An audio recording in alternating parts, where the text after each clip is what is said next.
Hello, everyone. Today we are going to start chapter 2, where we are going to discuss determinants. And the first section is determinants by cofactors expansion. And we are going to start with definition of a determinant. Determinant is a function defined on square matrices. So what function is usually doing? It's a relation between domain and range, right? You remember from calculus. And domain is going to be like square matrices of different sizes, and range is going to be real numbers. So it's like function f of square matrix, and it's going to create just one number, which is going to be either real number or in some cases complex numbers if your entries can be complex. How are we going to build the function?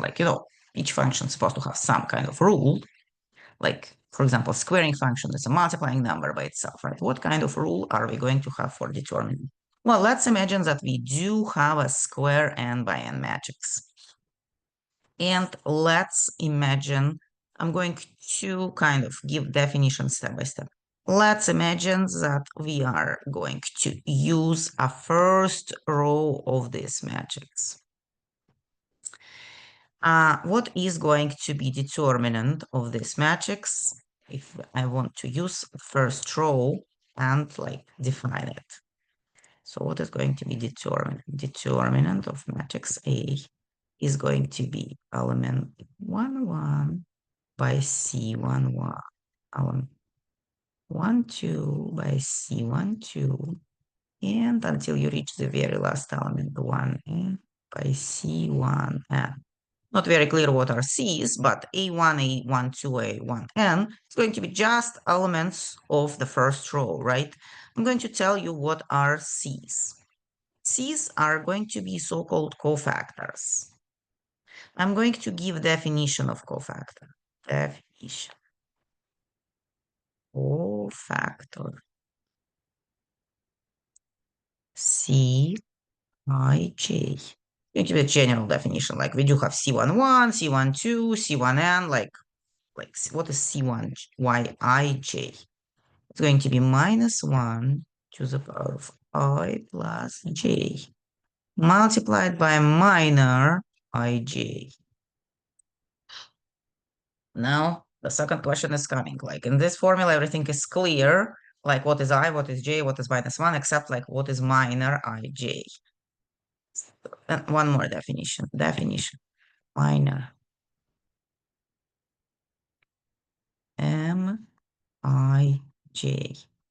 It's going to be a determinant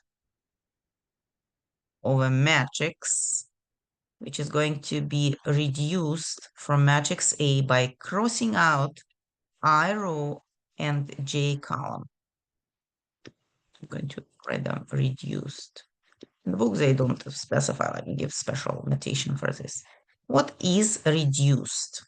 I'm going to use a green color to kind of show what is going to be the matrix. So matrix A reduced is going to happen when you cross element. Well, let's talk about, like, for example, what this one. We want to calculate this. To calculate this, we are going to put 1, 1 here. I'm going to write down C1, 1, for example. It's going to be minus 1 to the power of 1 plus 1 by M, 1, 1. So what is going to be M11? According to the formula, it's a determinant of reduced matrix. Well, how do we reduce it? The rule of reduction is next. You take the element and cross the row in which element sits and cross the column in which element sits. So as a remainder, you are going to get a smaller matrix. The size of this matrix is going to be like n minus 1 by n minus 1, kind of smaller matrix. And basically that's it. I would say that this definition of determinant is recursive. Just one more thing. Definition. Determinant of 1 by 1 matrix, A11 is equal A11. This is a recursive definition. Recursive definition means that the definition defines determinant of the bigger size matrix through the smaller size matrix. For example, we kind of set up determinant of one element matrix of 1 by 1 size as just that element. And for a bigger matrix, we are going to apply this formula, and these C's are going to be calculated through the minors, and minors are going to be a smaller matrix determinant. So for example, for 2 by 2 matrix, that's going to be 2 minus 1, 1 by 1 determinants, which we do know how to calculate. Well, this recursive definition, what is important to understand, is going to work actually not only for the first row. You can use any row here and just build it using this formula. And so instead of I1 here, you can put any kind of row I here. I'm going to write it down over here. More general. More general.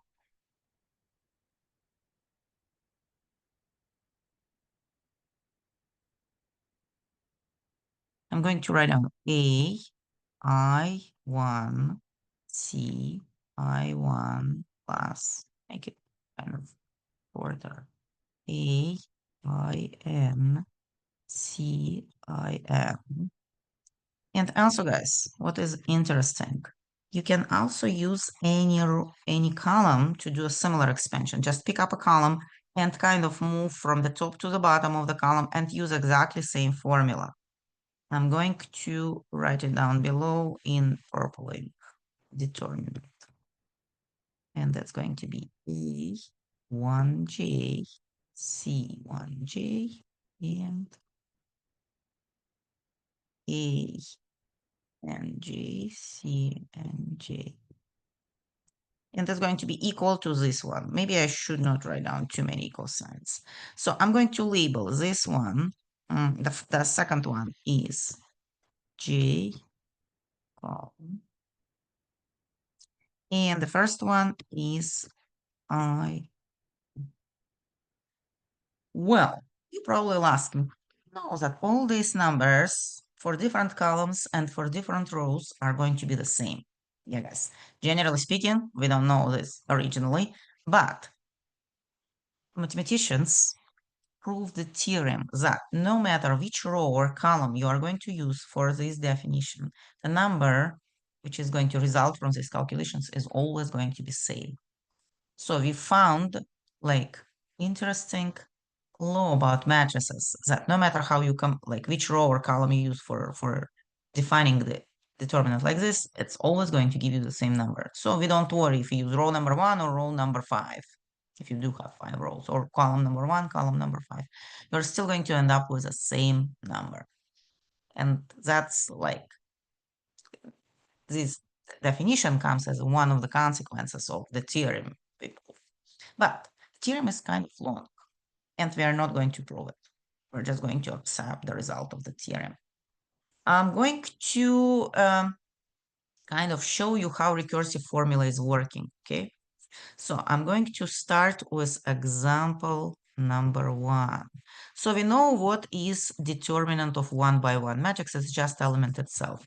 Now, guys, I'm going to consider matrix 2 by 2, which consists out of 4 elements: A11, A12, A21, and A22. We're going to find determinant of this matrix. And then, guys, we are going to use it as a formula, and we're not going to do it like many times using actual general formula, but we are going to memorize a shorter way. According to my formula, let's imagine that I'm going to use the first row for expansion.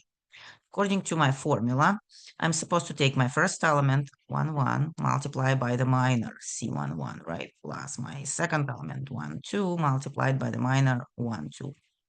Well, we need to calculate those minors, right? I'm going to calculate what is C11. C11, it's minus 1 to the power of 1 plus 1, and minor 1, 1. Sorry, I call them minors, but they're cofactors, actually. So, what is minor of element 1, 1? I'm going to use green marker again, and that's going to be a determinant of the matrix. Oh, I did not use a green marker, actually, which you get by crossing this element 1, 1. cross it, and the remaining matrix is going to be actually 1 plus 1. Remaining matrix is going to be just this 2. That's one element. Well, minus 1 to the power of 1 plus 1 is just 1, right? Determinant of one element is just that element. So I'm just going to write it down. 8, 2, 2. We got this. We just need 1, 2. It's just this one. C1, 2 is going to be minus 1 to the power of 1 plus 2. And minor 1, 2. Minor 1, 2. Maybe I'll need a different color. Let me pick it up like light blue. So minor 1, 2, we'll need to take element 1, 2 and cross it out of our matrix. Remaining element, which is going to be just one element, is going to be this minor or determinant. So I'm going to write out minus 1. 1 plus 2 is going to give me minus 1 multiplied by determinant, and remaining matrix is just one element, 2, 1. And we do know that determinant of one element is just element itself. Why do I have minus in front? Because there was minus 1 in front because of this.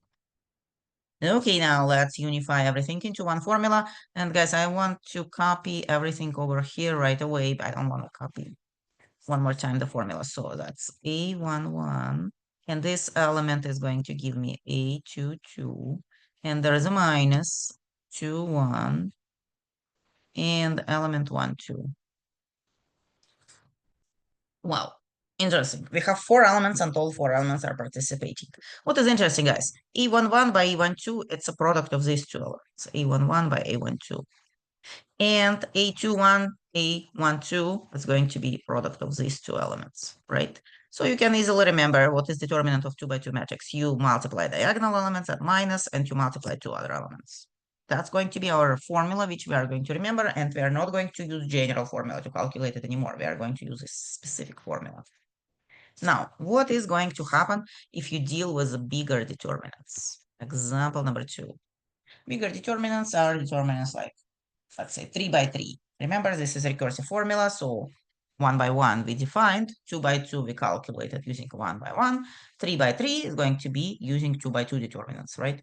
Guys, I don't want to do it in general. I want to do it just for particular matrix, and I'm hoping that you will be able to do it in general yourself. But no, just bigger matrices are going to give me more writing. So for my example number 2, I'm going to use 3 by 3 matrix, and I'm going to just put random numbers in it. 1, 2, 3, 4, 5, 6, 7, 8, 9. Just using 9 random numbers.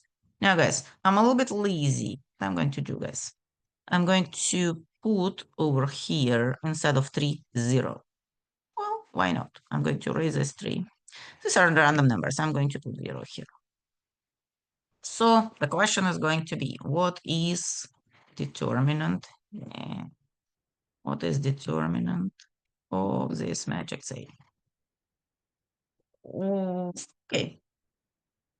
Again, I'm going to use first row to expand determinant. It's not necessary to do it just by the first row, but because we just started doing this, maybe we stick to the first row, and then when we practice more, we can do it with a second row or even with columns. So I'm going to start using the formula. Determinant of A is going to be equal. By the way, guys, if you want to write down determinant of A, but not writing down words determinant and then the symbol of matrix A, you can copy the matrix and instead of square brackets, put just like straight brackets. And when you put straight brackets, it's going to mean that you calculate the determinant. You are going to see it in the book sometimes, so I'm going to use it too. So the straight brackets mean that we are doing determinant. Okay. Let's kind of do first row. I'm going to have 1 by C11 plus 2 by C12. Oh, just 2 elements. Like generally speaking, I'm supposed to have 0 by C13, but since no matter what number is C13 multiplied by 0 is still going to be 0, so I don't need to worry about it. Why I'm doing this? Because I don't want to waste too much of your time. calculating numbers. So I'm going to start doing C11. C11 is a determinant of a matrix you get by crossing element 1, 1. 1, 1 is this element, and that's going to be the minus 1 to the power of 1 plus 1 and minor 1, 1, which is going to be, well, guys, minus 1 to the power of 1 plus 1 is going to be just 1, so I'm not going to worry about the sign anymore.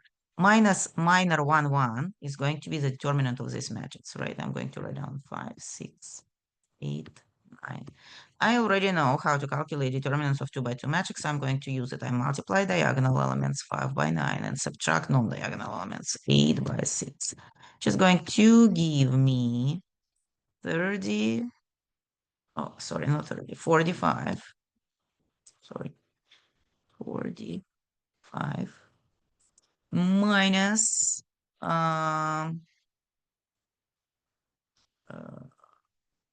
48, right? 45 minus 48, which is going to give me minus 3. That's going to be my first C, right? My second C, C1, 2, is going to be minus 1 to the power of 1 plus 2, minor 1, 2, which is going to be 1 plus 2 is 3, minus 1 is going to give me just minus, well, I can keep just minus and just write down the minor. Minor 1, 2 is going to happen when you cross the first row and the second column. And the matrix, which is going to result for 7, 6, 9. 4, 6, 7, and 9, right? And there is going to be the minus in front. So this is 2 by 2, so I know that it's 4 by 9 minus 6 by 7, right? So I'm going to get, well, let's keep minus outside. Sorry, minus 4 by 9, 36, 6 by 7, 42, I think, right? Yeah. So now what I have over here is going to be negative number, right? Like minus 6, and extra minus e is going to give me just 6, right? So now I'm going to plug everything into this formula. I don't want to copy it. I just want to go back to this. So I have 1 multiplied by negative 3 plus 2 multiplied by 6. And that's going to be minus 3 plus 12. Looks like it's going to be 9. Oh, that's going to be the determinant of this match. Well, maybe I did a mistake somewhere with numbers, but kind of, you can always fix it yourself. You see, it's not complicated. And determinants of 3 by 3 are reduced to a bunch of determinants of 2 by 2. While if you deal with determinants 4 by 4, they are first going to be reduced to determinants 3 by 3, and then you are going to reduce them to 2 by 2. And eventually you understand that it's all reduced to 1 by 1, recursive formula. What else it's going to be good to know?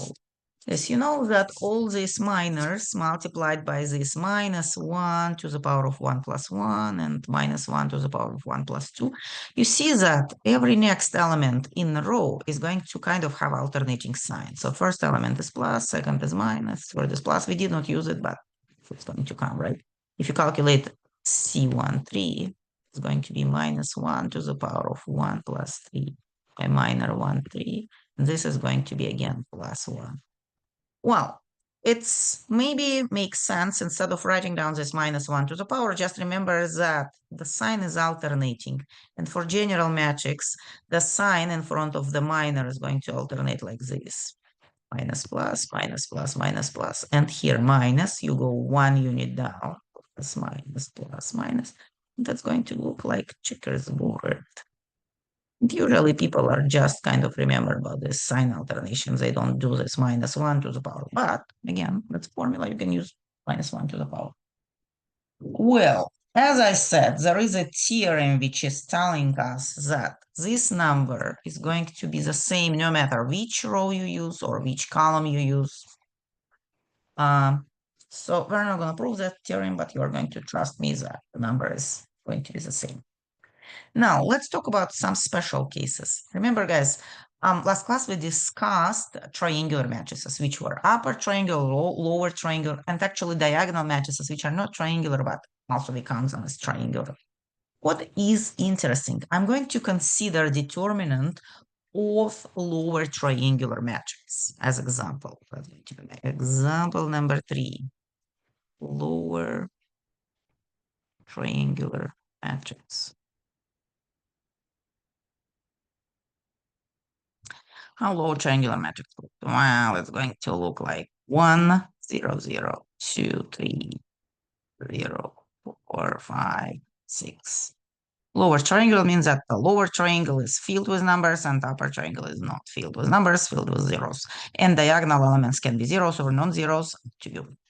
Okay, what is going to be determinant of this matrix? If I start using my formula, if I want to find the determinant of this L, I'm going to use the first row. You can use second or third, but in this case, I'm going to insist on using first row. I'm going to have this element 1 multiplied by the minors, by the cofactor C11, right? Two other elements are absent here, so I'm not going to worry about them. Now, what is going to be cofactor 1, 1? Well, since it sits right in the formula, I'm just going to kind of write it down. Cofactor 1, 1, you cross this, and cofactor is going to be determinant of this matrix. And what is determinant of this matrix? Well, you already see that determinant of this matrix is going to be 3 multiplied by 6 minus 5 multiplied by 0, which is going to give you like 1, 3, 6. And these are exactly numbers which are sitting on diagonal. Actually, that's going to be the rule, not only for lower triangular matrix, but also for upper triangular matrix and for diagonal matrix. So determinant of these special matrices, I'm going to write down triangle, is going to be just product of diagonal elements. 1, 1, 2, 2, A, N, N. And of course, I should not put plus, but multiplication, but somehow I wrote plus. Again, why does it happen? When you do expansion, you always can choose, for example, for a lower triangle, you use the first row for expansion. And then like if your matrix is bigger, you again can use the first row but for expansion for like smaller matrix and keep it doing this. And that's going to give you a product of these diagonal elements. For pure diagonal matrix, because everything else is zero, you are going to have product of them just like inevitable. Well, you will need to kind of remember this when you see matrices. If you see that matrix is having special properties, you always can use the special properties and do not do like lots of algebra, calculate just the product of diagonal elements. Okay, I think that's all about determinants, and we are going to practice in class. And I think I'm going to finish my lecture at this point.